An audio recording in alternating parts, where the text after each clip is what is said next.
Usa na usab ka paragis bila-bila herbal coffee user ang satisfied sa atong produkto mga kaparagis. Ako si Celisina Semblante, 65 years old, nagpuyo sa Tulingon Mainit, Surigao del Norte. Kaning bila-bila nga kafe, ganahan manggug ko kay hayahay ang lawas, unya mawa imong kabuhi. Mag-inom ka ani kada buntag, gana gyud kay imong paminaw sa imong lawas. Kontento jud ko kayo basta kay kada buntag makainom gyud ko ani. Kini ginama sa GFMQ Marketing kaysa paragis bila-bila, dili na ka mag-agwanta pa. Si Gemma Libahan, diabetic ug nag-insulina. Apan, miubos ang iyang asukar sa dugo tungod sa iyang pag-inom sa Sed Panyawan Coffee Mix. As in, dako yung tabang Sid Panyawan coffee sa karon kay sige na ko padayon og inom, nagababa na gyud siya. Nibaba siya og 145. Karon gani 143 na lang siya. Gemma Libahan, taga Jensan. Mag-16 ako karong June. Sed Panyawan Coffee Mix produkto gikan sa Sed Marketing Incorporated. Shed Celebrity Beauty Soap. Shed Celebrity Beauty Soap.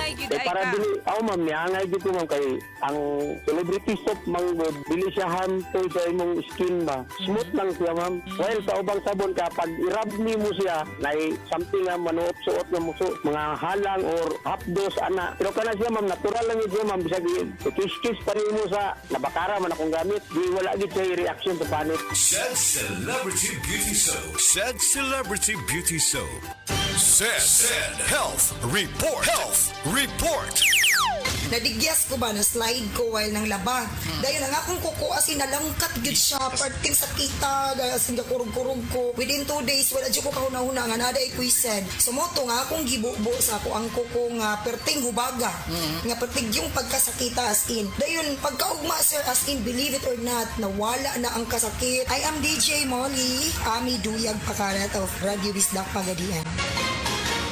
Problema sa fatty liver? Mag DTX 500. Ang DTX 500 aduna kini mo Mordica Sharantia compound gikan sa palya nga nagahatag og proteksyon batok sa liver failure. Ang pingyang imo atay. Mag DTX 500 adlaw-adlaw. DTX 500 mapalit sa mga butika. DTX 500. Ako si Makoy taga San Carlos, ga yelo akong lawas tungod sa problema nako sa akong atay. Pagkadungog nako sa radyo ang DTX 500 ako duwa sa buntag, duwa sa gabi. 2 weeks pa lang, may alibyo na. Pag 1 month ka pa, naayo na ako. DTX 500 mapalit sa mga butika.